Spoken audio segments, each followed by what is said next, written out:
नमस्कार दोस्तों, स्वागत है आप सभी का आपके अपने YouTube channel online study with D gamer. यहाँ पर आज हम देखेंगे यूपीटेट एग्जाम 2026 के लिए पर्यावरण अध्ययन से संबंधित 100 अति महत्वपूर्ण प्रश्न। दोस्तों, ये प्रश्न आपकी आने वाले यूपीटेट एग्जाम की तैयारी के लिए बहुत ही महत्वपूर्ण साबित होंगे। तो आइए और बिना देर के वीडियो को स्टार्ट करते हैं और चलते हैं हमारे आज के सुपर 100 क्वेश्चन की ओर। दोस्तों, इस प्रकार के प्रश्नों का पीडीएफ प्राप्त करने के लिए आप ऑनलाइन स्टडी विद डी के टेलीग्राम ग्रुप को और साथ में व्हाट्सएप ग्रुप को ज्वाइन कर सकते हैं, जिनका लिंक वीडियो के डिस्क्रिप्शन में देखने को आपको मिल जाएगा। वहां से आप वहां पर पहुंच सकते हैं। तो चलिए अब बिना देर की हमारे प्रश्नों को स्टार्ट करते हैं, क्योंकि हमारे पास क्वेश्चन की संख्या थोड़ी सी ज़्यादा है और समय इसमें ज़्यादा लगेगा। तो बढ़ते हैं फर्स्ट क्वेश्चन की ओर। सबसे फर्स्ट क्वेश्चन आता है, एक विद्यार्थी देखता है कि उसके पड़ोसी पास की नदी में प्लास्टिक कचरा फेंक रहे हैं। वह दुखी होता है और अपने दोस्तों को संगठित करके पड़ोसियों को यह कार्य रोकने के लिए समझाने का फैसला करता है। पर्यावरण अध्ययन का कौन सा लक्ष्य विद्यार्थी के इस कार्य में सर्वोत्तम रूप से परिलक्षित होता है? तो देखिए, यहाँ पर बच्चे ने जब देखा कि नदी में कचरा फेंक रहे हैं तो दुखी होता है, साथ में उस व्यक्ति को रोकने का प्रयास भी करता है। तो इस विद्यार्थी के इस कार्य का सर्वोत्तम रूप से जो परिलक्षित यहाँ पर होगा विकल्प, वो कौन सा होगा? तो यहाँ पर देखिए, प्राकृतिक पर्यावरण की खोज के प्रति उत्सुकता विकसित करना, पर्यावरण के संरक्षण के प्रति जागरूकता विकसित करना, या फिर प्रदूषण जैसे मुद्दों के प्रति संवेदनशीलता को विकसित करना, या फिर डी है पर्यावरण की रक्षा की कार्रवाई करने की जिम्मेदारी की भावना विकसित करना। तो देखिए, बच्चा यहाँ पर पर्यावरण की रक्षा के लिए जो कार्रवाई करने चाहिए उसकी जिम्मेदारी की भावना यहाँ पर इन सभी में विकसित करने का प्रयास कर रहा है। तो यहाँ पर डी विकल्प होगा हमारा प्रश्न का उत्तर। तो यहाँ पर आगे लेते हैं अगला प्रश्न, और अगला प्रश्न आता है, वृक्षों के संरक्षण के मूल्य को स्थापित करने के लिए प्राथमिक स्तर पर सबसे प्रभावी गतिविधि यहाँ पर कौन सी होगी? तो यहाँ पर यदि हम देखें, इसमें वृक्षों के संरक्षण मूल्य को स्थापित करने के लिए प्राथमिक स्तर पर सबसे प्रभावी गतिविधि वनों की कटाई पर एक डॉक्यूमेंट्री फिल्म दिखाना, या फिर छात्रों को वृक्षों के लाभ याद करने के लिए कहना, वृक्षों के महत्व पर पोस्टर बनाने की प्रतियोगिता आयोजित करना, या प्रत्येक विद्यार्थी को एक पौधा लगाने, उसकी देखभाल करने और उसके विकास की रिपोर्ट करने के लिए कहना। तो यहाँ पर हम कह सकते हैं कि पर्यावरण जो शिक्षा होती है वो प्रत्यक्ष जो अनुभव होता है उस पर आधारित होना चाहिए, जिससे बच्चा वहाँ पर व्यक्तिगत जुड़ाव जो है वो उसमें महसूस कर सके। तो यहाँ पर हम देखें, वृक्षों का संरक्षण और उनके मूल्य को स्थापित करने के लिए हम यहाँ पर कह सकते हैं कि प्रत्येक विद्यार्थी को एक पौधा लगाने के लिए कहना और उसकी देखभाल करना, साथ में उसका विकास पौधे का किस प्रकार से होता है उसके लिए कहना। तो यहाँ पर डी विकल्प जो होगा वो हमारा उत्तर होगा। अगला प्रश्न आता है, प्राथमिक स्तर पर ईवीएस में परिवार और मित्र की जो थीम है, निम्नलिखित में से कौन सा सामाजिक मूल्य यहाँ पर वो बढ़ाती है? तो देखिए, यहाँ पर देशभक्ति और राष्ट्रीय एकता है, प्रतिस्पर्धा और आत्मनिर्भरता, सहयोग, बड़ों का सम्मान और जानवरों के प्रति संवेदनशीलता, साथ में ऐतिहासिक ज्ञान और कालानुक्रमिक यहाँ पर व्यवस्था। तो यहाँ पर हम कह सकते हैं कि परिवार और मित्र की जो थीम है ये कौन सा सामाजिक मूल्य बढ़ाती है? तो ये बढ़ाती है सहयोग, बड़ों का सम्मान और जानवरों के प्रति संवेदनशीलता। तो यहाँ पर जो विकल्प सी होगा वो बनेगा प्रश्न का उत्तर यहाँ पर, क्योंकि परिवार और मित्र की जो थीम है यह आपसी सम्मान, साझेदारी है ना, मनुष्य और उसके परिवेश और के संबंध हैं, साथ में जो हमारे पालतू जानवर हैं उनका मूल्य, उनके महत्व को भी यहाँ पर समझ पाते हैं बच्चे। तो सी विकल्प यहाँ पर बिल्कुल सही होगा। आगे बात की जाए, एनसीएफ 2005 के अनुसार प्राथमिक स्तर पर ईवीएस पढ़ाने का प्राथमिक उद्देश्य क्या होता है? तो यहाँ पर छात्रों पर पाठ्यक्रम का बोझ कम करना, छात्रों को कक्षा की शिक्षा को स्कूल के बाहर के जीवन से जोड़ने में मदद करना, या फिर है छात्रों को उच्च कक्षाओं के विज्ञान, सामाजिक विज्ञान की अवधारणाओं के लिए प्रशिक्षित करना, या फिर डी है छात्रों को पर्यावरणीय तथ्यों को परिभाषित करने और याद करने में मदद करना। तो यहाँ पर हम कह सकते हैं कि प्राथमिक स्तर पर बच्चों को ईवीएस पढ़ाने का जो उद्देश्य होता है वो होता है छात्रों को कक्षा की शिक्षा को स्कूल के बाहर के जीवन से जोड़ने में मदद करना, क्योंकि यहाँ पर बी विकल्प जो होगा वो एनसीएफ के अनुसार हमारा उत्तर होगा। आगे देखिए, अगला प्रश्न आता है, एक ईवीएस शिक्षिका छात्रों को स्थानीय क्षेत्रों में विभिन्न प्रकार की पत्तियां एकत्रित करने के लिए कहती है। इस गतिविधि से मुख्य रूप से कौन सा मूल्य को बढ़ावा मिलता है? तो यहाँ पर याद करने और स्मरण कौशल का विकास, उत्सुकता, अवलोकन, अन्वेषण कौशल का विकास, या फिर छात्रों को उच्च कक्षाओं में वनस्पति वर्गीकरण के लिए तैयार करना, या कक्षा में व्याख्यान देने से समय बचाना। तो यहाँ पर हम कह सकते हैं कि जब शिक्षिका छात्रों को यहाँ पर स्थानीय क्षेत्र से पत्तियां एकत्रित करने के लिए कहती है, तो इस प्रकार की जो एक्टिविटी होती है उससे बच्चों के अंदर उत्सुकता, अवलोकन, अन्वेषण आदि जो कौशल होते हैं वो विकसित होते हैं। तो यहाँ पर बी विकल्प के साथ हमारा उत्तर बनेगा। आगे बढ़ते हैं अगले प्रश्न पर। ईवीएस पढ़ाने के उपकरण के रूप में कहानियों और कविताओं का उपयोग करना मूल्यवान है क्योंकि वे विषय वस्तु को याद रखने में आसान बनाते हैं, या संदर्भित अधिगम प्रदान करते हैं और रचनात्मक और सौंदर्य बोध को पोषित करते हैं, या फिर सी है पाठ्यक्रम को शीघ्रता से पूरा करने में मदद करेंगे, डी है जटिल वैज्ञानिक शब्दों को आसानी से पेश करते हैं। तो यहाँ पर कहानी और कविता की बात हो रही है, और कविता और कहानियों का उपयोग इसमें करना तो निश्चित रूप से ये हमारे संदर्भित जो अधिगम होता है उसको प्रदान करते हैं, रचनात्मकता और सौंदर्य बोध को ये पोषित करते हैं कविता और कहानी के माध्यम से। तो बी विकल्प यहाँ पर चुनेंगे हम उत्तर के रूप में। प्राथमिक स्तर पर ईवीएस के आकलन के लिए निम्नलिखित में से कौन सा मूल्य आधारित संकेतक वांछनीय नहीं है? तो यहाँ पर जो वांछनीय नहीं है वो हमें चुनना है, और पहला आता है न्याय और समानता के लिए चिंता, दूसरा है रटकर याद करना, तथ्यों का सटीक पुनरुत्पादन, प्रश्न पूछना, विश्लेषण करना, सहयोग और भागीदारी।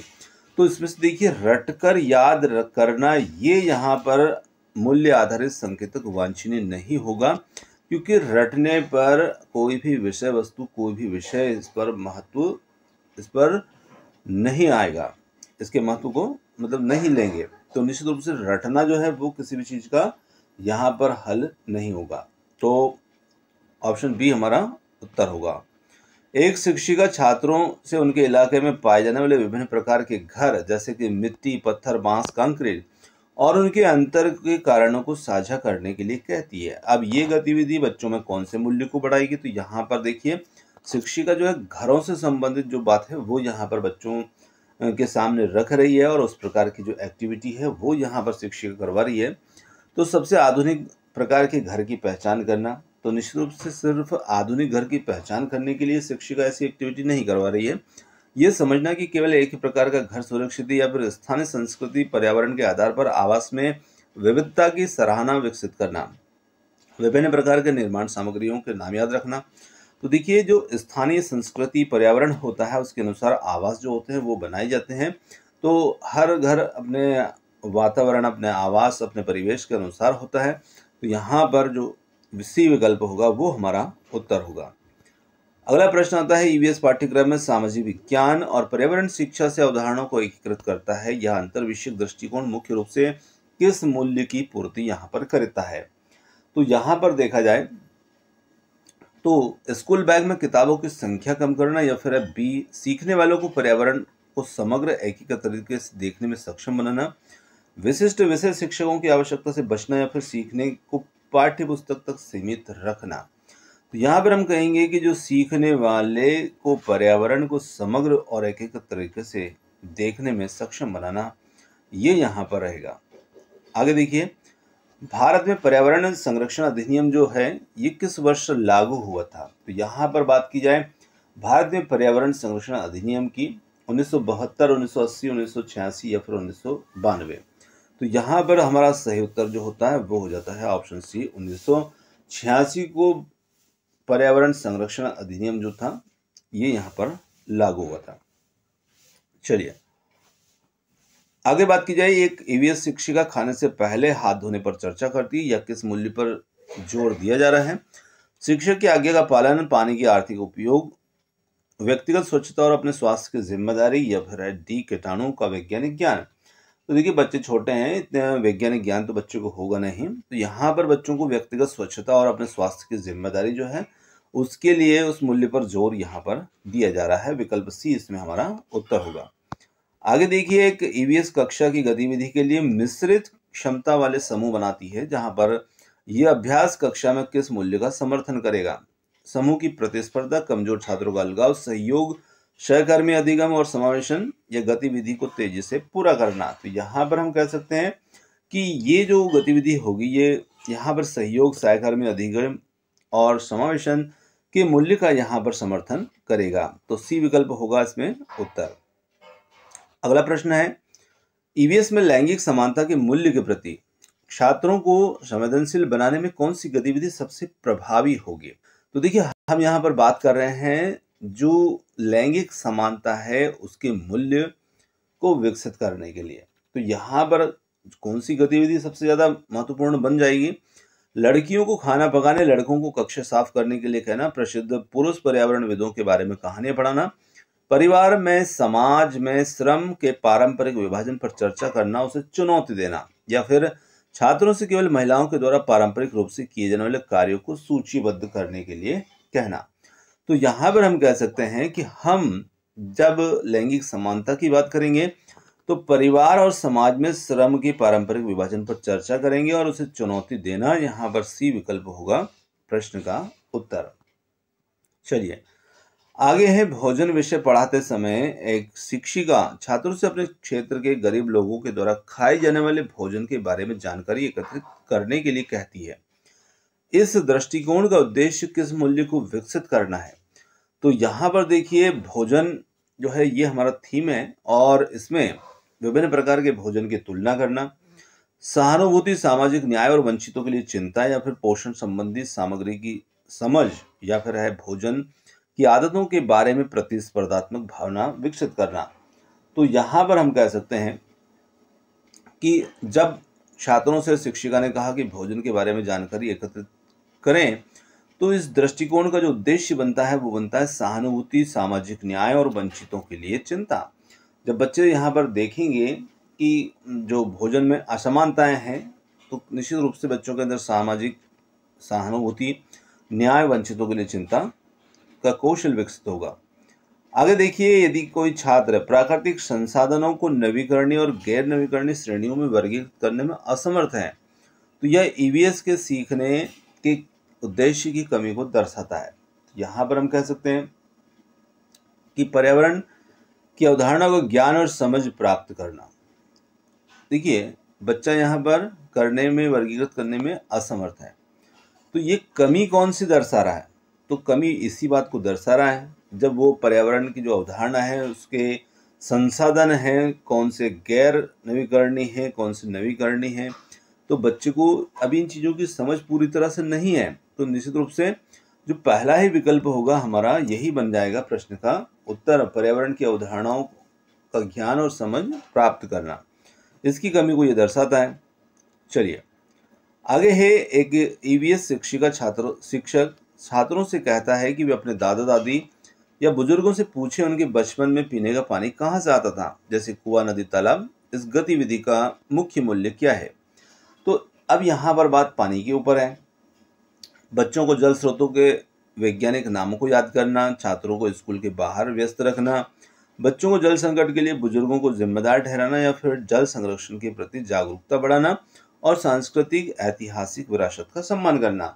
तो निश्चित रूप से हम कह सकते हैं कि बच्चों को जल संरक्षण है उसके प्रति जागरूक बनाना, साथ में हमारी जो सांस्कृतिक ऐतिहासिक विरासतें हैं उनका भी सम्मान करना। इस मूल्य को यहाँ पर ये बढ़ावा देता है, क्योंकि जब बच्चे अपने दादा दादी से पूछेंगे तो दादा दादी उनको बताएंगे पहले पानी जो है तालाब से लाते थे, नदी से लाते थे, है ना, कुएं से लाते थे। तो बच्चे यहाँ पर इन चीज़ों को थोड़ा समझेंगे कि पहले जो है पानी किस प्रकार से लाते थे, कैसे उसका उपयोग होता था, अब कैसे होता है, अब कहाँ से लाते हैं। तो निश्चित रूप से हमारी जो सांस्कृतिक और ऐतिहासिक विरासतें हैं उनका भी इसमें सम्मान शामिल होगा। मैपिंग मानचित्र कौशल प्राथमिक स्तर पर ईवीएस में क्यों शामिल किया गया है। तो यहाँ पर इसे क्यों शामिल किया गया, यह गणितीय कौशल विकसित करता है या स्थानों के नाम रटने में मदद करता है। यह छात्रों को स्थानों की सापेक्ष स्थिति और पर्यावरण के साथ संबंध बनाने संबंधों को समझने में मदद करता है। यह एक कठिन कौशल है जिसे उच्च कक्षाओं में टाला नहीं जा सकता है। तो देखिए, यहाँ पर बातचीत हो रही है मानचित्र कौशल की, और प्राथमिक स्तर पर इसको क्यों शामिल किया गया है? तो ये छात्रों को स्थानों की सापेक्ष स्थिति और पर्यावरण के साथ में उनका जो संबंध है उनको समझने में मदद करता है मानचित्र कौशल, इसलिए इसको शामिल किया गया है। आगे प्रश्न है, एक शिक्षिका ईवीएस की हैं और कक्षा में एक ऐसे समुदाय के बारे में पढ़ाती हैं जहां लोग अपनी आजीविका के लिए मछली पकड़ने पर निर्भर हैं। इस चर्चा का सबसे महत्वपूर्ण सामाजिक मूल्य क्या है? अब देखिए, जब शिक्षिका ऐसा यहाँ पर पढ़ा रही है तो इसका सामाजिक मूल्य क्या हो सकता है? मछली पकड़ने के तरीकों को समझना, केवल समुद्री भोजन के महत्व को जानना, विभिन्न व्यवसायों का सम्मान करना, लोगों के जीवन यापन के प्रति संवेदनशील होना, या पानी की आपूर्ति के स्रोतों को जानना। अब देखिए, शिक्षिका जब यहाँ पर बता रही हैं कि कुछ लोग अपनी आजीविका के लिए मछली पकड़ने पर ही निर्भर हैं, तो क्या वो गलत हैं? तो ऐसा हम नहीं कह सकते हैं कि वो गलत हैं, क्योंकि देखिए, व्यवसाय कई प्रकार के हो सकते हैं और व्यवसाय किसी का भी हो उसका हमें सम्मान करना चाहिए, उसके प्रति संवेदनशील होना चाहिए। तो विभिन्न व्यवसायों का सम्मान करना और लोगों के जीवन यापन के प्रति संवेदनशील होना। अब देखिए, मान लीजिए कि जो मछली पकड़ रहा है जहाँ पर जो व्यक्ति अपनी जीविका के लिए, तो निश्चित रूप से हो सकता है कि वहाँ पर उसके लिए कोई और व्यवसाय जो है वो उपलब्ध ना हो या वो उनको करने में सक्षम ना हो, तो वो अपना जीवन का यापन करने के लिए निश्चित रूप से वहाँ पर मछली पकड़ रहा है और अपना जीविका को चला रहा है।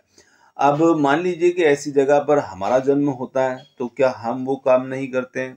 तो निश्चित रूप से जैसा क्षेत्र, जैसा वातावरण, जैसा परिवेश में हमारा जन्म होता है, उसके अनुसार हम उसमें भी ढल जाते हैं और वहाँ वैसा ही व्यवसाय कार्य हम भी अपने जीवन यापन के लिए करने लगते हैं। तो निश्चित रूप से सभी का व्यवसायों का सम्मान करना, ये हमारा उत्तर होगा। आगे देखिए, अगला प्रश्न आता है, प्राथमिक स्तर पर ईवीएस पाठ्यक्रम में आपदा प्रबंधन के विषय को शामिल करने का मूल्य क्या है?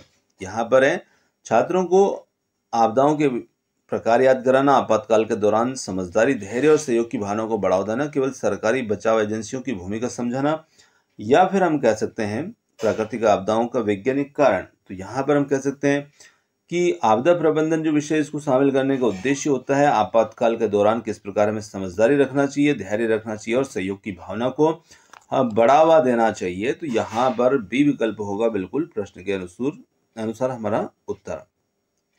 चलिए आगे लेते हैं अगला प्रश्न। कक्षा में एक बच्चा खुले में सोच करने की प्रथा के बारे में बात करता है। एक संवेदनशील ईवीएस शिक्षक को क्या यहाँ पर करना चाहिए?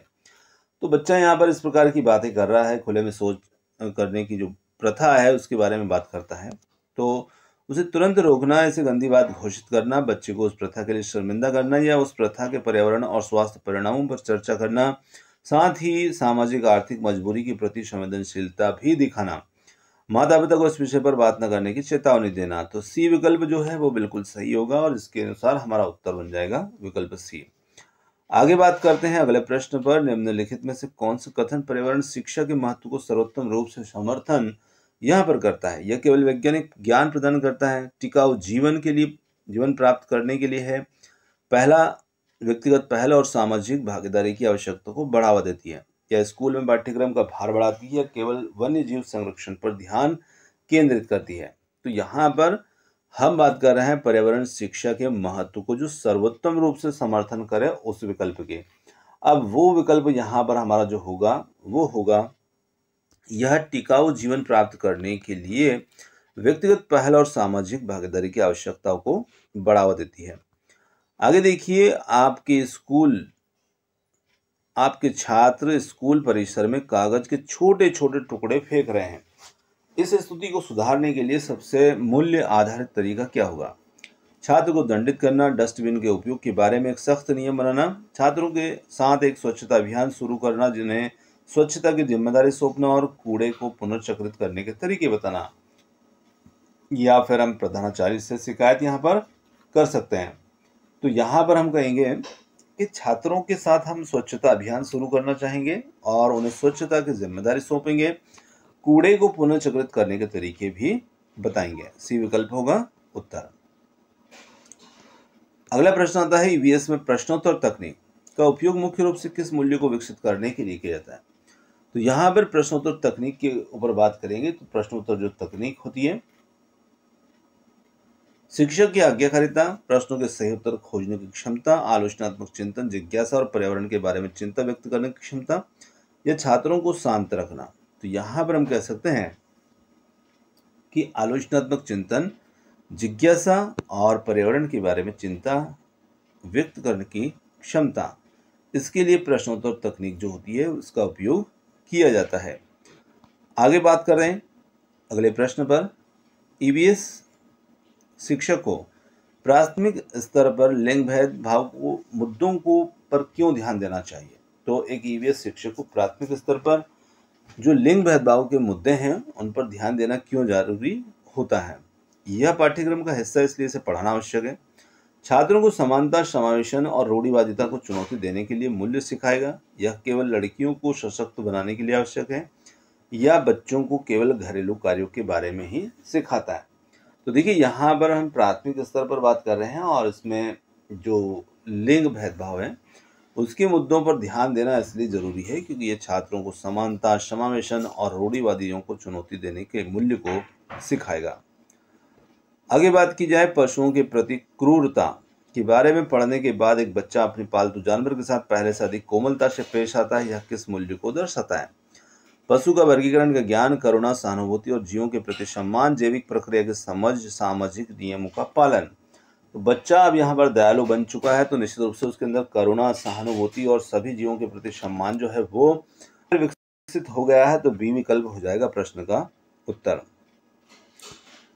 ईवीएस में समुदाय को एक महत्वपूर्ण शिक्षण अधिगम संसाधन क्यों माना जाता है? यह सस्ता और आसानी से उपलब्ध है, यह वास्तविक और स्थानीय अधिगम को माहौल प्रदान करता है जिससे ज्ञान को जीवन से जोड़ा जाता है। स्थानीय समुदाय के लोग शिक्षक से अधिक जानकार होते हैं या माता पिता को स्कूल में शामिल करने का एकमात्र तरीका है? तो यहाँ पर हम कह सकते हैं कि शिक्षण अधिगम संसाधन को महत्वपूर्ण क्यों माना जाए? तो ये निश्चित रूप से वास्तविक और स्थानीय अधिगम का माहौल प्रदान करता है जिससे ज्ञान को जीवन में जोड़ा जाता है। बी विकल्प होगा यहाँ पर उत्तर। आगे देखिए अगला प्रश्न। एक ईवीएस शिक्षिका छात्रों को जल प्रदूषण के बारे में जागरूक करने के लिए एक नाटक आयोजित करती है। यह गतिविधि किस मूल्य पर जोर देगी? तो यहाँ पर कलात्मक प्रतिभा विकसित करना, सार्वजनिक जागरूकता, सामूहिक कार्रवाई और सामाजिक समस्या को रचनात्मक रूप से प्रस्तुत करना, केवल एक दिन का मनोरंजक कार्यक्रम आयोजित करना, जल प्रदूषण के रासायनिक सूत्र याद करना। तो यहाँ पर हम कह सकते हैं कि हमारे लिए सार्वजनिक जागरूकता, सामूहिक कार्रवाई और सामाजिक समस्या को रचनात्मक रूप से प्रस्तुत करें। तो देखिए यहाँ पर हम जल प्रदूषण के बारे में लोगों को जागरूक करने के लिए नाटक का आयोजन कर रहे हैं। तो गतिविधि यहाँ पर इस प्रकार की हमारी होगी बी विकल्प के रूप में। आगे लेते हैं प्रश्न। एक ईवीएस शिक्षिका कक्षा में दलित समुदाय से संबंधित एक छात्र की पारंपरिक कला जो है उसकी सराहना करती है। यह कार्य कौन सा मूल्य स्थापित करता है? केवल कलात्मक कौशल का विकास करना, सामाजिक समानता, सांस्कृतिक विरासत के लिए सम्मान और समावेश, या फिर हम कहें शिक्षक की व्यक्तिगत पसंद है या जातिगत वर्गीकरण का ज्ञान है? तो यहाँ पर सामाजिक समानता, सांस्कृतिक विरासत के लिए सम्मान और समावेश यहाँ पर है। बी विकल्प हमारा उत्तर। ईवीएस में खेती और किसान विषय को शामिल करने का क्या मूल्य है? किसानों को अधिक आय कमाने के लिए प्रेरित करना, केवल पौधों के बढ़ने के वैज्ञानिक चरण सिखाना, श्रम के प्रति सम्मान, भोजन के महत्व को समझना और अन्नदाता के प्रति आभार, और कृषि क्षेत्र में नई तकनीक का प्रचार। तो यहाँ पर श्रम के प्रति सम्मान हो, भोजन के महत्व को समझें, अन्नदाता के प्रति हमारा आभार हो। सी विकल्प होगा यहाँ पर उत्तर। भारत में वन संरक्षण अधिनियम किस वर्ष यहाँ पर लागू हुआ? तो यहाँ पर बात हम कर रहे हैं वन संरक्षण अधिनियम की। तो ये वर्ष 1980 में यहाँ पर लागू हुआ। सीधे उत्तर को टिक करते हैं और आगे बढ़ते हैं। पोलियो और चेचक जैसी बीमारियों से बचाव के लिए टीकाकरण आवश्यक है। एक ईवीएस शिक्षक के रूप में आप किस मूल्य को बढ़ावा दे रहे हैं? तो यहाँ पर सरकारी योजनाओं का हम प्रचार कर रहे हैं। बच्चों में निवारक स्वास्थ्य व्यवहार और वैज्ञानिक सोच विकसित करना, केवल डॉक्टर की सलाह मानना, वायरस और बैक्टीरिया का वर्गीकरण सिखाना। तो यहाँ पर बच्चों में निवारक स्वास्थ्य व्यवहार और वैज्ञानिक सोच जो है वो बच्चों में विकसित करना ही इसका यहाँ पर उद्देश्य होगा। बी विकल्प होगा उत्तर। भोजन की बर्बादी को रोकना एक महत्वपूर्ण पर्यावरण अध्ययन का विषय है कि ईवीएस कक्षा में इस मूल्य को कैसे स्थापित किया जा सकता है। अब यहाँ पर बच्चों को भोजन बर्बाद करने पर सजा देना या पोषण मूल्य को याद करने के लिए कहना, वैश्विक भुखमरी खाद्य सुरक्षा मुद्दों पर चर्चा करना, जितना खा सकें उतना ही लें के सिद्धांत को अपनाएं, केवल मांसाहार से परहेज करें। तो यहाँ पर सी विकल्प जो होगा वो होगा हमारा उत्तर। आगे बढ़ते हैं, अगले प्रश्न पर चलते हैं। अगला प्रश्न आता है, एक छात्र घर से पुराना अखबार, डिब्बे, कपड़ा जैसी बेकार सामग्री लाता है। इनका उपयोग करके वो एक खिलौना बना लेता है। अब इस गतिविधि से कौन सा मूल्य बच्चों में विकसित होगा? केवल कला और शिल्प कौशल, पुनः उपयोग, रचनात्मक और संसाधनों का संरक्षण, घर से कचरा हटाना, प्लास्टिक की थैलियों का उपयोग करना। तो बच्चे ने यहाँ पर जो पुरानी चीजें थी उनका उपयोग किया और एक रचनात्मक तरीके से उसने एक खिलौना बनाया। तो यहाँ पर हम कह सकते हैं कि पुनः उपयोग, रचनात्मक और संसाधनों का संरक्षण किया जाए। विकल्प बी यहाँ पर उत्तर है। आगे देखिए, ईवीएस में पड़ोस के बारे में पढ़ाते समय एक शिक्षिका छात्रों को अपने पड़ोस की समस्याएं जैसे जल जमाव, बिजली कटौती पर चर्चा करने के लिए प्रोत्साहित करती है। इसका मूल्य क्या है? समस्याओं को शिकायत के रूप में दर्ज करना, यह केवल नगर पालिका की आलोचना करना, नागरिक जागरूकता, समस्या समाधान कौशल और सामुदायिक जिम्मेदारी की भावना को बढ़ावा देना, या पड़ोस की तुलना में अन्य पड़ोस से करना। तो यहां पर हम कह सकते हैं कि नागरिक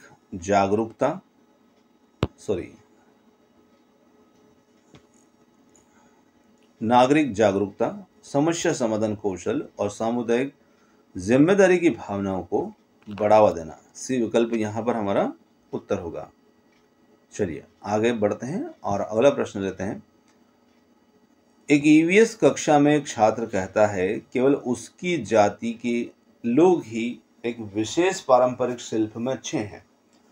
शिक्षक की प्रतिक्रिया में कौन सा मूल्य यहाँ पर स्थापित होना चाहिए?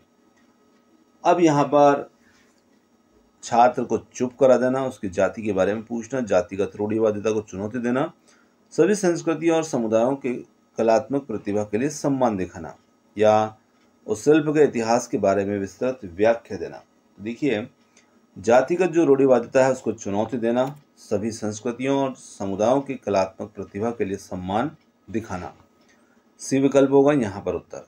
एक व्यक्ति अपने घर के निर्माण के लिए जंगल के पास के क्षेत्र से पेड़ काटने की आवश्यकता है। एक पर्यावरणवादी दृष्टिकोण से सबसे नैतिक निर्णय क्या होगा? अपने घर के लिए जितने पेड़ चाहिए उतने काट लेगा, उसे घर बनाना छोड़ देना, या फिर कम से कम पेड़ काटना और काटे गए हर पेड़ के बदले नए पौधे लगाना, केवल गैर लकड़ी वन उत्पादों का उपयोग करना। यहाँ पर अब जो नैतिक निर्णय हो सकता है, कम से कम पेड़ काटना और काटे गए हर पेड़ के बदले नए पौधे लगाना। सी विकल्प यहाँ पर उत्तर। ईवीएस में पानी विषय पढ़ाते समय एक शिक्षक बच्चों को वर्षा जल संचयन पर एक मॉडल बनाने के लिए कहता है। अब ये गतिविधि कौन से मूल्य को बढ़ावा देगी? तो देखिए, यहाँ पर जल संचयन कर रहा है तो निश्चित रूप से बच्चे यहाँ पर जो जल संरक्षण है उसकी आवश्यकता, उसकी व्यवहारिक समस्या समाधान का कौशल बच्चे में विकसित होगा। यहाँ पर बी विकल्प हो जाता है उत्तर। आगे देखिए, हम चीजें कैसे बनाते हैं। विषय को पढ़ाते समय छात्रों को स्थानीय कारखाने या कार्यशाला का दौरा कराना क्यों महत्वपूर्ण है?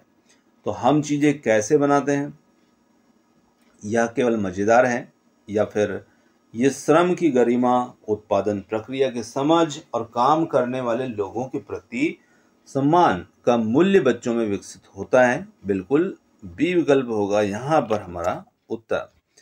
सी और डी को हम देख सकते हैं, ये हमारे प्रश्न के विकल्प उत्तर नहीं है। आगे देखिए, ईवीएस को विज्ञान और सामाजिक विज्ञान की अवधारणाओं को शामिल करते हुए एकीकृत रूप से पढ़ाने की सिफारिश की जाती है। अब इस एकीकरण का अंतिम मूल्य क्या है? तो ऐसे प्रश्न हम कई बार देख चुके हैं जहां पर विज्ञान और सामाजिक विज्ञान जो है उनको एकीकृत रूप से पढ़ाने की सिफारिश की जाती है, और पर्यावरण में ये एकीकृत रूप में भी होते हैं। तो यहाँ पर हम कह सकते हैं कि विभिन्न विषयों की संख्या को कम करना है, या जीवन की समस्याओं के खंडों की बजाय समग्र रूप से समझने की क्षमता विकसित करना, और बच्चों को केवल परिभाषा सिखाना, केवल विज्ञान पर जोर देना। तो देखिए, जीवन की जो समस्याएं हैं को खंड यानी कि अलग अलग के बजाय समग्र रूप से समझने की क्षमता का विकसित करना, बी विकल्प यहाँ पर उत्तर है। आगे अगला प्रश्न है, एक ईवीएस शिक्षक छात्रों से कहता है कि वे अपने परिवार के सदस्यों के द्वारा उपयोग की जाने वाली बिजली पानी की मात्रा का एप्स एक सप्ताह तक रिकॉर्ड रखें। अब बच्चों में यहाँ पर कौन सा मूल्य जो है वे स्थापित होगा? लेखांकन कौशल, संसाधनों के उपयोग की जिम्मेदारी, मितव्ययिता और व्यक्तिगत जवाबदेही, माता पिता को प्रभावित करना, होमवर्क पूरा करना। तो संसाधन का उपयोग किस प्रकार से होना चाहिए, उसकी जिम्मेदारी, उसमें मितव्ययिता और व्यक्तिगत जवाबदेही यहाँ पर बच्चों में होगी। आगे देखिए, एक ईवीएस कक्षा में अंतर्राष्ट्रीय पर्यावरण दिवस पर चर्चा करने का जो मूल्य है, मुख्य मूल्य क्या है? जैसे हम विश्व जल दिवस मनाते हैं, पृथ्वी दिवस मनाते हैं, तो इससे क्या होता है? केवल तिथियों को याद रखा जाता है, उत्सव के रूप में मनाते हैं। वैश्विक स्तर पर पर्यावरणीय चुनौतियों की समझ और नागरिक के रूप में वैश्विक एकजुटता की भावनाओं को विकसित करना, या केवल अपने देश की समस्याओं पर ही ध्यान केंद्रित करना। तो देखिए, जब हम इस प्रकार की चीजें मनाते हैं तो हमारे जो संसाधन होते हैं, जहां पर उन संसाधनों में कमी आती है, उनका उपयोग होता है, तो यहाँ पर वैश्विक स्तर पर जो हमारे पर्यावरण से संबंधित हमें चुनौतियां मिलती हैं, उनकी समझ होती है। नागरिक के रूप में हम वैश्विक एकजुटता की भावना भी हमारे अंदर विकसित होती है, और सी विकल्प होगा उत्तर। पशुओं को पालना विषय पढ़ाते समय किस पहलू पर सबसे अधिक जोर दिया जाना चाहिए? जानवर के नाम, पशुओं के आर्थिक लाभ, या पशुओं की उचित देखभाल, उनके आवास, भोजन की आवश्यकता, उनके प्रति दया का भाव, केवल जंगली जानवर से दूर रहना। तो सी विकल्प होगा, क्योंकि जानवर जो होते हैं, पशु जो होते हैं, वो भी हमारे लिए अनेक प्रकार से हमारे लिए उपयोगी होते हैं। तो उनके आवास, उनकी देखभाल, उनके प्रति दया का भाव हमारे अंदर उत्पन्न हो, यही इस मूल्य विकसित होगा। ईवीएस में स्थानीय ज्ञान को शामिल करना क्यों मूल्यवान है? अब देखिए, यहाँ पर पाठ्यक्रम को बड़ा बनाता है, स्थानीय संस्कृति और पारंपरिक प्रथाओं का सम्मान करना, ज्ञान की विविधता को स्वीकार करना सिखाता है, राष्ट्रीय ज्ञान से अधिक महत्वपूर्ण है, या आधुनिक विज्ञान को कमजोर करता है। यहाँ पर ये स्थानीय संस्कृति, पारंपरिक प्रथाओं का सम्मान करना, ज्ञान की विविधता को स्वीकार करना यहाँ पर सिखाता है स्थानीय ज्ञान। आगे देखते हैं, बच्चों की सीखने की प्रक्रिया का आकलन करने में शिक्षक को रटने के बजाय अवलोकन पर ध्यान क्यों देना चाहिए? तो रटने के बजाय अवलोकन पर क्यों ध्यान देना चाहिए? अवलोकन करना आसान है, रटना एक अस्थायी कौशल है। अवलोकन एक वास्तविक जीवन के संदर्भ में बच्चे के कौशल, उनके दृष्टिकोण और मूल्यों की समझ प्रदान करता है। केवल लिखित परीक्षा से बचना है, तो यहाँ पर हम कह सकते हैं अवलोकन वास्तविक जीवन के संदर्भ में बच्चे के कौशल, दृष्टिकोण और मूल्यों की समझ यहाँ पर प्रदान करता है। तो सी विकल्प जो होगा वो यहाँ पर हमारा उत्तर होगा। आगे प्रश्न आता है, एक ईवीएस शिक्षक छात्रों से पूछता है, अगर स्कूल में पानी नहीं होता तो क्या होता? यह प्रश्न किस मूल्य को विकसित करने में मदद करेगा? पानी की अनुपस्थिति का वैज्ञानिक ज्ञान, संसाधनों की कमी के प्रति संवेदनशीलता और भविष्य के लिए योजना बनाने का महत्व, कल्पनाशीलता, निराशा की भावना, संसाधनों की कमी के प्रति जो संवेदनशीलता होना चाहिए, और भविष्य के लिए योजना बनाने का महत्व, यहाँ पर इस मूल्य को ये विकसित करेगा। यातायात और परिवहन विषय पढ़ाते समय किस मूल्य पर सबसे अधिक बल दिया जाना चाहिए? विभिन्न वाहनों की गति, वाहनों के नाम, या फिर यातायात के नियमों का पालन, सार्वजनिक परिवहन का उपयोग और सड़क सुरक्षा के प्रति जिम्मेदारी, यातायात के ऐतिहासिक साधन। यहाँ पर होगा यातायात के नियमों का पालन, सार्वजनिक परिवहन का उपयोग और सड़क पर सुरक्षा के प्रति जिम्मेदारी। भारत के विभिन्न राज्यों के खान पान के बारे में पढ़ाते समय किस मूल्य को प्राथमिकता दी जाना चाहिए? अब कौन सा मूल्य यहाँ पर हो सकता है? तो जब हम अलग अलग राज्यों में अलग अलग प्रकार का खान पान देखते हैं, उनके बारे में पर्यावरण में पढ़ाते भी हैं, तो सबसे महंगा भोजन के बारे में हमारा मूल्य विकसित होगा। सांस्कृतिक विविधता के लिए सम्मान, भोजन की आदतों में क्षेत्रीय अनुकूलन की सराहना करना, सबसे स्वस्थ भोजन या पोषण चार्ट याद करना।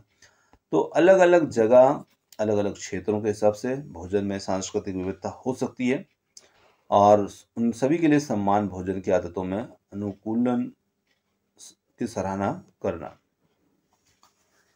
आगे ही ईवीएस में खेती के बारे में पढ़ाते समय किसानों के जीवन और उनके सामने आने वाली चुनौतियों पर चर्चा करना क्यों मूल्यवान होता है? किसानों की आय जानना, सहानुभूति, श्रम की गरिमा, आर्थिक सामाजिक न्याय के प्रति चिंता विकसित करना।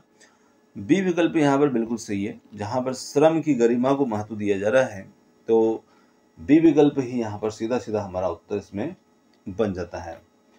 तो अब हम बढ़ते हैं आगे प्रश्न पर, क्योंकि हमारे पास समय थोड़ा सा कम है और प्रश्न ज़्यादा है, तो हम ज़्यादा समय उन विकल्पों पर नहीं ले रहे हैं। कक्षा में छात्र अपने विचार व्यक्त करने में संकोच कर रहे हैं, ईवीएस में किस मूल्य को बढ़ावा देने से यह संकोच दूर हो सकता है? अब बच्चे अपने विचार व्यक्त करने में संकोच कर रहे हैं, तो हम यहाँ पर कौन से मूल्य को बढ़ावा दें जिससे संकोच उनका दूर हो जाए? केवल उच्च अंक प्राप्त करना, आत्मविश्वास, अभिव्यक्ति की स्वतंत्रता, कक्षा में सुरक्षित और समावेशी महसूस कराना, या शोर मचाने की अनुमति देना, केवल पाठ्यपुस्तक से उत्तर देना। तो यहाँ पर बच्चों में आत्मविश्वास, अभिव्यक्ति की स्वतंत्रता, कक्षा में सुरक्षित, समावेशी महसूस करना। आगे देखिए, ईवीएस शिक्षा का अंतिम उद्देश्य छात्रों में किस प्रकार के मूल्यों को विकसित करना है? केवल वैज्ञानिक ज्ञान, केवल सामाजिक रीति रिवाज का पालन, एक पर्यावरण के प्रति जागरूक, सामाजिक रूप से जिम्मेदार और सक्रिय नागरिक। तो अंतिम उद्देश्य छात्र में जो मूल्य विकसित करता है वो है एक जिम्मेदार नागरिक बनाता है पर्यावरण। तो यहाँ पर जिम्मेदार और सक्रिय नागरिक बनाना, सी विकल्प यहाँ पर हमारा उत्तर होगा। चलिए आगे लेते हैं अगला प्रश्न, और अगला प्रश्न आता है, पोलियो, चेचक जैसी बीमारियों से बचाव के लिए टीकाकरण आवश्यक है, और एक ईवीएस शिक्षक के रूप में आप किस मूल्य को यहाँ पर बढ़ावा देंगे? तो बच्चे में निवारक, स्वास्थ्य, व्यवहार और वैज्ञानिक सोच विकसित करना। ये प्रश्न रिपीट हुआ है, तो इसलिए हम सीधे उत्तर को यहाँ पर टिक कर देते हैं। चलिए आगे लेते हैं, भोजन की बर्बादी को रोकना एक महत्वपूर्ण पर्यावरण अध्ययन का विषय है, और ईवीएस की कक्षा में इसे कैसे स्थापित किया जा सकता है? तो यहाँ पर बच्चों को भोजन बर्बाद करने पर सजा देना, बच्चों में पोषण मूल्य को याद करने के लिए कहना, वैश्विक भुखमरी, खाद्य सुरक्षा जैसे मुद्दे हैं, इन पर यहाँ पर हम चर्चा इसमें कर सकते हैं, और उतना ही जितना ले खा सकें उतना ही लें के सिद्धांत को अपनाएं। तो यहाँ पर सी विकल्प इसमें उत्तर है। आगे प्रश्न है, एक छात्र अपने घर से पुराना डिब्बे, अखबार, कपड़ा जैसी चीजें लाता है। तो यहाँ पर इसको भी हम देख चुके हैं, पुराना उपयोग रचनात्मक संसाधनों का संरक्षण का मूल्य इसमें विकसित होगा। आगे बढ़ते हैं, जो प्रश्न रिपीट हो रहे थे उन प्रश्नों को मैंने यहाँ पर थोड़ा सा रोक दिया है, ताकि हम उन प्रश्नों को छोड़ दें, उन पर टाइम वेस्ट ना करें। सीधे हम यहाँ पर 71 पर पहुँचते हैं, जहाँ से आपके अगले जो प्रश्न है वो स्टार्ट होते हैं। एनसीएफ 2005 के अनुसार प्राथमिक स्तर पर ईवीएस पाठ्यक्रम की जो थीम है, जिसमें परिवार, मित्र, भोजन, पानी, यात्रा आदि को शामिल किया गया है, तो इन्हें शामिल किया गया है ताकि छात्र विज्ञान, समाज विज्ञान की परिभाषाएं जो हैं वो आसानी से याद कर सके, या फिर बच्चे के तत्काल वातावरण से संबंधित होकर अनुभवात्मक अधिगम को बढ़ावा देने, या फिर हमारे पाठ्यक्रम को रोचक बनाने के लिए, या फिर शिक्षकों के लिए पाठ पढ़ाना आसान बनाने के लिए। तो यहाँ पर हम कह सकते हैं कि बच्चे के तत्काल वातावरण से संबंधित होकर अनुभवात्मक अधिगम को बढ़ावा देने के लिए होगा। प्राथमिक स्तर पर ईवीएस पढ़ाते समय शिक्षक किसका उपयोग शिक्षक को करना चाहिए? मानक उत्तरों पर जोर, या बच्चों को स्थानीय अनुभव और ज्ञान को शामिल करना, केवल पाठ्य पुस्तक और सरकारी निर्देश, या फिर बच्चों को केवल रटकर सीखने के लिए प्रोत्साहित करना। तो रटकर तो कुछ भी नहीं बताना है। बी विकल्प होगा, स्थानीय अनुभव और ज्ञान को इसमें शामिल करना यहाँ पर उपयुक्त शिक्षक को करना चाहिए। आगे लेते हैं, ईवीएस की प्रकृति कैसी होना चाहिए। तो ईवीएस की प्रकृति हम सभी जानते हैं कि एकीकृत होती है, अंतर विषयक होती है। तो सी विकल्प यहाँ पर उत्तर होगा। आगे देखिए, ईवीएस में क्षेत्र भ्रमण का मुख्य उद्देश्य क्या है? केवल मनोरंजन प्रदान करना, छात्रों को स्कूल से बाहर घूमने का अवसर देना, प्रत्यक्ष अनुभव प्रदान करना और सीखने को वास्तविक दुनिया से जोड़ना। तो बिल्कुल सीखने को वास्तविक दुनिया से जोड़ना, प्रत्यक्ष अनुभव बच्चे कर पाए, इसीलिए भ्रमण जो होता है वो इसका उद्देश्य होता है। ईवीएस की कक्षा में कहानी सुनाने को एक महत्वपूर्ण शिक्षण उपकरण के रूप में क्यों प्रयोग किया जाता है? तो देखिए, जो कहानियां होती हैं ये हमारे अधिगम को, हमारी संदर्भित शिक्षा जो होती है उसको प्रदान करता है, कल्पना और रचनात्मकता को पोषित करता है कविता में, कहानी और कविता पर्यावरण में। तो सी विकल्प यहाँ पर उत्तर होगा। प्राथमिक कक्षाओं में ईवीएस सिखाने के लिए सबसे प्रभावी संसाधन क्या है? अब यहाँ पर सबसे प्रभावी संसाधन की बात की जाए तो केवल सरकारी पाठ्यपुस्तकें, समुदाय के सदस्य, माता पिता या फिर केवल शिक्षक द्वारा बनाए गए नोट्स, इंटरनेट और मोबाइल फ़ोन। तो हम ईवीएस सीखने के लिए प्रभावी संसाधन की बात कर रहे हैं। इसमें हमारा समुदाय के सदस्य, माता पिता जो होंगे वो सबसे यहाँ पर प्रभावी होंगे। आगे हैं, बच्चों से प्रश्न पूछने को ईवीएस में क्यों प्रोत्साहित किया जाना चाहिए? तो यहाँ पर शिक्षक का समय बचाने के लिए, जिज्ञासा, आलोचनात्मक चिंतन को बढ़ावा देने के लिए, बच्चों को यह दिखाने के लिए कि उन्हें कुछ नहीं पता, या कक्षा को अनुशासित रखने के लिए। तो यहाँ पर हम कह सकते हैं कि प्रश्न पूछने को जो प्रोत्साहित करने का कारण है वो होता है बच्चों में जिज्ञासा, आलोचनात्मक चिंतन आदि को इसमें बढ़ावा मिले, और इसके लिए जो बी विकल्प है वो यहाँ पर हमारा उत्तर है। आगे देखिए, ईवीएस में आकलन का मुख्य उद्देश्य क्या होना चाहिए? केवल छात्रों को ग्रेड या रैंक देना, छात्रों को सीखने के सुधार के लिए फीडबैक देना, छात्रों के पास फेल घोषित करना, छात्रों के लिए नोट्स बनाना। तो यहाँ पर हम कह सकते हैं छात्रों के सीखने में सुधार के लिए फीडबैक देना, ये आकलन का मुख्य उद्देश्य इसमें होना चाहिए। ईवीएस में आकलन के लिए पोर्टफोलियो का उपयोग क्यों किया जाता है? यहाँ पर पोर्टफोलियो का उपयोग क्यों करते हैं? कम समय लेता है, यह समय के साथ बच्चे के अधिगम के प्रगति कौशल का विकास रिकॉर्ड रखता है, शिक्षक को काम कम देता है, केवल कला का कौशल मूल्यांकन करता है। यहाँ पर यह समय के साथ बच्चे के अधिगम प्रगति कौशल विकास का रिकॉर्ड रखता है। कक्षा 5 के छात्रों के ईवीएस अधिगम का आकलन करने का कौन सा उपकरण सबसे अधिक व्यक्तिपरक है? वस्तुनिष्ठ परीक्षा, निबंध के प्रकार, मौखिक प्रश्न अवलोकन। तो यहाँ पर हम कह सकते हैं कि कक्षा 5 के जो छात्र हैं जिनमें हम उनका ईवीएस का आकलन करेंगे, और इसके लिए सबसे प्रभावी यहाँ पर क्या होगा? अधिक व्यक्तिपरक होगा निबंध प्रकार के प्रश्न। तो यहाँ पर जो बी विकल्प होगा, क्योंकि जब निबंध वाले प्रश्न जो बच्चों को दिए जाएंगे तो अलग अलग छात्र की अलग अलग राय होगी, उनका अलग अलग दृष्टिकोण होगा, उनका विश्लेषण होगा, जिससे मूल्यांकन में व्यक्तिपरकता जो है वो बढ़ जाती है। आगे बात की जाए, ईवीएस की कक्षा में एक शिक्षक की भूमिका कैसी होना चाहिए? तो सभी जानते हैं शिक्षक की भूमिका एक फैसिलिटेटर के रूप में होना चाहिए, एक मार्गदर्शक के रूप में होना चाहिए, सुविधा प्रदाता के रूप में होना चाहिए, जो बच्चों के अन्वेषण के लिए एक अवसर यहाँ पर उनको प्रदान करता है। एक ईवीएस शिक्षक एक विषय को पढ़ाते समय छात्रों को वास्तविक जीवन की स्थितियों से जोड़कर उदाहरण देता है। वह कौन से सिद्धांत का यहाँ पर पालन कर रहा है? तो यहाँ पर शिक्षक अमूर्त से मूर्त, मूर्त से अमूर्त, ज्ञात से अज्ञात, सरल से कठिन। तो यहाँ पर मूर्त से अमूर्त, ऑप्शन बी हमारा यहाँ पर उत्तर है। उपचारात्मक शिक्षण ईवीएस में क्यों महत्वपूर्ण है? तो उपचारात्मक शिक्षण जो होता है वो ईवीएस में क्यों महत्वपूर्ण बनता है? तो ये पाठ्यक्रम को फिर से पढ़ाने के लिए, छात्रों को सीखने की कमियों को दूर करने के लिए, उन्हें विशिष्टता सहायता प्रदान करने के लिए, केवल होशियार छात्रों को व्यस्त रखने या अभिभावकों को प्रभावित करने के लिए। तो उपचारात्मक शिक्षण जो होता है ईवीएस में इसलिए महत्वपूर्ण बन जाता है कि ये छात्रों की सीखने की जो कमियां हैं उनको दूर करने, उन्हें विशिष्ट सहायता प्रदान करने के लिए।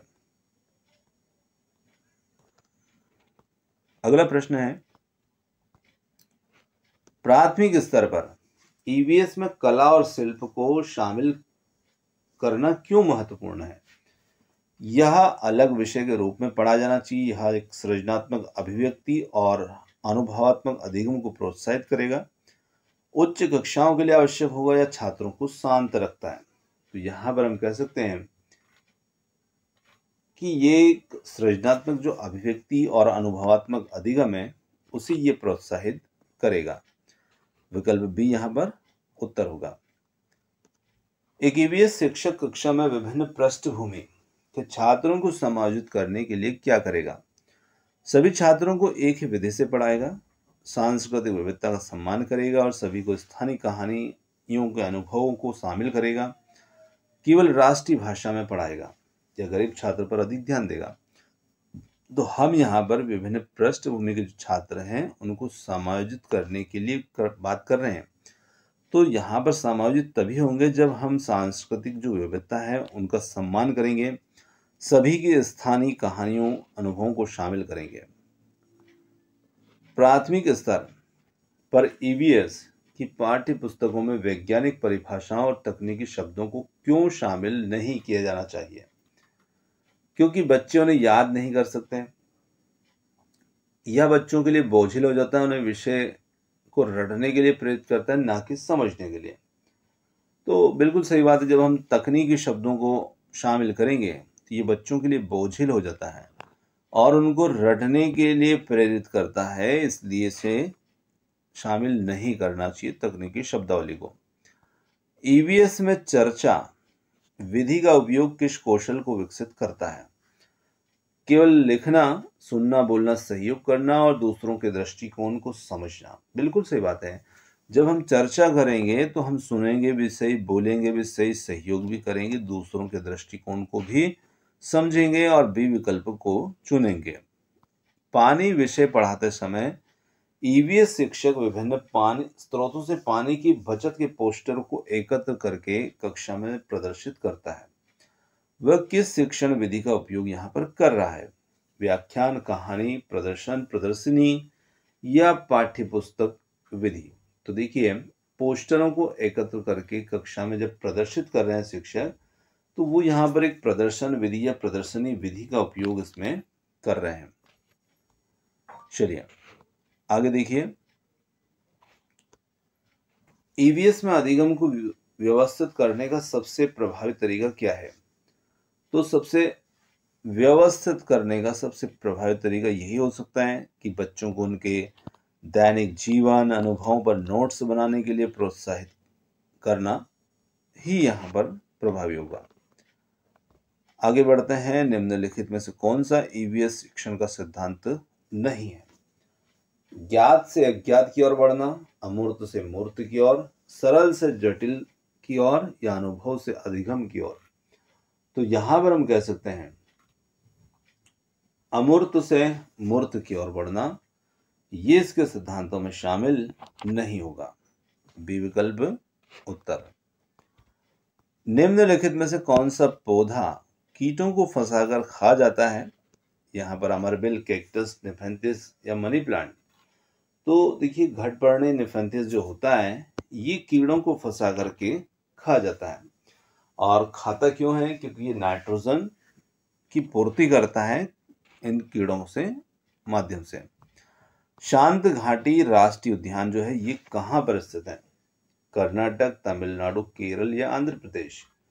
तो यहाँ पर उत्तर बन जाता है केरल में है साइलेंट वैली, और सी विकल्प यहाँ पर उत्तर होगा। भारत में जंगली गधा अभ्यारण्य कहाँ पर स्थित है? मध्य प्रदेश, गुजरात, राजस्थान या असम? तो जंगली गधा अभ्यारण्य जो है वो यहाँ पर है गुजरात में। चलिए अगला प्रश्न है, वर्षा जल संचयन रेन वाटर हार्वेस्टिंग का मुख्य उद्देश्य क्या है? बाढ़ को रोकना, भूजल स्तर को बढ़ाना, समुद्र में पानी भेजना, बिजली पैदा करना। तो देखिए वर्षा जल संचयन क्यों करते हैं? क्योंकि इससे हमारा जल स्तर होता है वो निश्चित रूप से बढ़ता है। भारत के किस राज्य को झीलों का शहर कहा जाता है? जयपुर, उदयपुर, नैनीताल या भोपाल? तो यहाँ पर हम कहेंगे कि झीलों का जो शहर है वो है उदयपुर। चलिए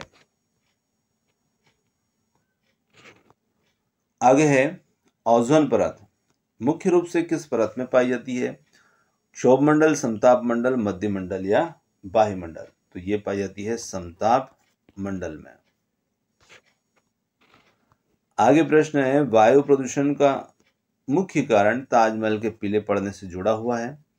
nitrogen oxide, carbon dioxide, methane या सल्फर डाइऑक्साइड? तो यहाँ पर सल्फर डाइऑक्साइड जो है वो इसके पीलेपन के लिए जिम्मेदार है, क्योंकि इसी से अम्लीय वर्षा के रूप में ये तब्दील हो जाती है SO2। भारत में किस त्योहार पर नौका दौड़ आयोजित की जाती है? नौका दौड़, होली, दिवाली, ओणम, बिहू? तो यहाँ पर उत्तर होगा ओणम। सी विकल्प यहाँ पर उत्तर होगा। और ओणम जो है ये केरल का एक प्रमुख फसल उत्सव है। Option C. राजस्थान में पारंपरिक रूप से जल संरक्षण की किस तकनीक का उपयोग किया जाता है? नहरें, बावड़ियां, स्टॉपवेल, बांध, ट्यूबवेल? तो यहाँ पर बावड़ियां, स्टॉपवेल आदि का उपयोग इसमें किया जाता है। आगे है, मधुमक्खी पालन को किस नाम से जाना जाता है? Sericulture, pisciculture, viticulture, apiculture? तो यहाँ पर यह हो जाता है एपीकल्चर।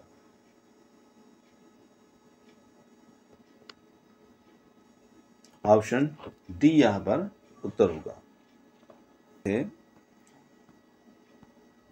जो हमारे कुछ प्रश्न जो थे जैसे कि थोड़े रिपीट हो गए थे, तो उन प्रश्नों की बदले थोड़ा सा और आगे हम चलेंगे, जिसमें हमारे कुछ प्रश्न और कवर इसमें हो जाएंगे। तो वहाँ पर प्रश्नों को सीधे हटा दिया था ताकि ज़्यादा टाइम उन पर वेस्ट ना करें हम। तो इस हिसाब से अगला प्रश्न आपके लिए है, चिपको आंदोलन किससे संबंधित है? तो निश्चित रूप से हम सभी जानते हैं वन और वन संरक्षण पर आधारित यहाँ पर चिपको आंदोलन, और जो कि सुंदरलाल बहुगुणा और कुछ महिलाएं जो हैं वो भी इनसे जुड़ी हुई हैं। तो यहाँ पर सी विकल्प जो होगा वो यहाँ पर हमारा उत्तर होगा। आगे देखिए, भूकंप की तीव्रता मापने के लिए किस यंत्र का उपयोग किया जाता है? Barometer, thermometer, seismograph, electrometer? तो यहाँ पर हम बात कर रहे हैं भूकंप की तीव्रता मापने की, और इसके लिए सिस्मोग्राफ जो होगा वो हमारा इसमें उत्तर होगा। आगे प्रश्न आता है, विटामिन सी की कमी से होने वाले रोग कौन सा है? रतौंधी, बेरी, स्कर्वी या रिकेट्स? तो यहाँ पर हम कह सकते हैं विटामिन सी की कमी से होता है स्कर्वी। Option C. आगे लेते हैं, एड्स किस कारण से होता है? जीवाणु, प्रोटोजोआ, विषाणु या कवक? तो ये होता है वायरस के माध्यम से, विषाणुओं के माध्यम से।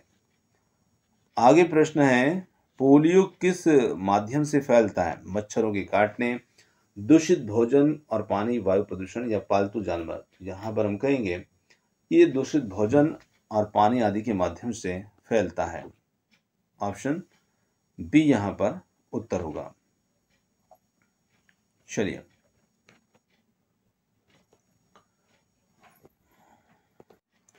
दोस्तों, ये थे हमारे आज के पर्यावरण अध्ययन से संबंधित प्रश्न आपको कैसे लगे कमेंट्स करके बताइएगा। वीडियो पसंद आया तो वीडियो को लाइक, शेयर, चैनल को सब्सक्राइब करना मत भूलिएगा। आपने समय दिया उसके लिए बहुत बहुत धन्यवाद। Thanks for watching. मिलते हैं जल्द ही एक और नए वीडियो के साथ। धन्यवाद।